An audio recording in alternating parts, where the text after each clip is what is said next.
কি করছো? এই যে ছাদের ওপর চলে এসেছি মাছ কাটতে।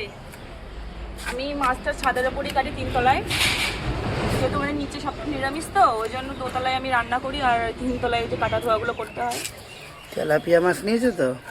হ্যাঁ, আজকে মাছ কাটতে হচ্ছে, কারণ আজকে বাজার থেকে মাছ নিয়ে আসার টাইম পাইনি। বাড়ি থেকে আমিই নিয়েছিলাম। বাজার থেকে আনলে কেটে নিয়ে আসে, তাই আজকে আমার কাটার পালা করেছে। রান্না চাপিয়ে দিচ্ছি, রান্না হয়ে গেছে প্রায়, হচ্ছে। তার মাঝখান থেকে একটু সময় বের করে চলে আসলাম মাছ কাটতে। আর মামাম গেছে হচ্ছে স্কুলে। এই যে আমাদের বাড়ির পাশে একটা ভাইরাল তাল গাছ আছে।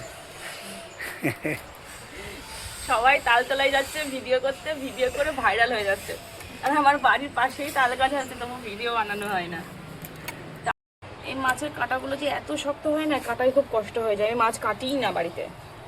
এই আমার হাত টাত খুব কেটে যায় বলে, আমি খোঁচা খাঁচা লাগে বলে আমি এইগুলো কাটি না। কি করবো এখন, করছি। তো যে রাধে সে কিন্তু চুলও বাঁধে, ঠিক আছে। আমি যেমন মেকআপ করাতে যাই, সাজাতে যাই, নিজে সাজি গুজি ঘুরি, তেমন আমি সংসারের সমস্ত কাজই পরিপাটিভাবে করতে পারি, এবং করি সবটাই নিজেই।